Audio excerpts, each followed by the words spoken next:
అమ్మాయి రోజు ఏం కథ చెప్తా? ఈరోజు బంగారు హంస అనే కథ చెప్పుకుందామా? ఒకసారంట కృష్ణదేవరాయలు గారి సభకి ఇద్దరు స్నేహితులు వస్తారు.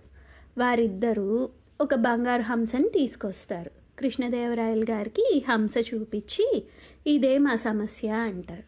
అదేంటి అంటే అప్పుడు ఆ స్నేహితుల్లో ఒకళ్ళు ఇలా చెప్తారు, నా స్నేహితుడు కష్టాల్లో ఉన్నప్పుడు నేను అతనికి నా పొలం ఇచ్చాను, అతను ఆ పొలం దున్నేటప్పుడు ఈ హంస దొరికింది అంటారు.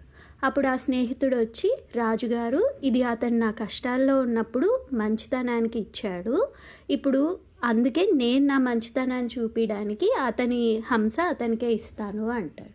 కానీ ఈ స్నేహితుడేమో నేను అతనికి పొలం ఇచ్చేశాను, అందులో ఏమి దొరికినా అది అతనికే అంటారు.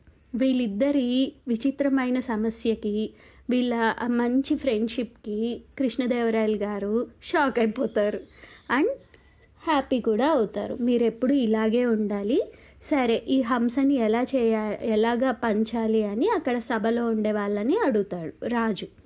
ఒకళ్ళేమో రాజుగారు ఈ హంసని అమ్మేసి ఆ వచ్చిన ధనాన్ని ఇద్దరికి సగం సగం అంటారు. కానీ ఆ ఫ్రెండ్స్ ఒప్పుకోరు. ఇంకొక అతను వచ్చి ఈ హంసని వేలం వేద్దాము, వేలం పాటలో ఎవరైనా కొంటారు కదా, ఆ వచ్చిన డబ్బునైనా సమానంగా పంచుతాము అంటారు. దానికి ఒప్పుకోరే. అప్పుడు ఇంకా మన హీరో ఎవరు, తెనాలి రామకృష్ణ.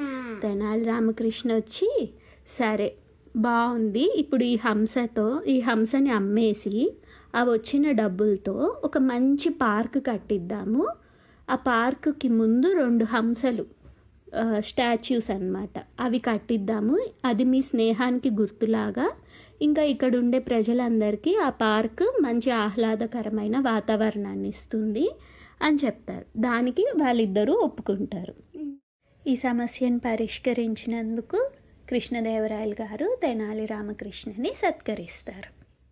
మీకు కనుక ఈ కథ నచ్చినట్లయితే లైక్ చేయండి, షేర్ చేయండి, సబ్స్క్రైబ్ అవ్వడం మరవకండి. ప్రేమతో మీ ఆశ. ఇంకా థ్యాంక్ యూ. బాయ్.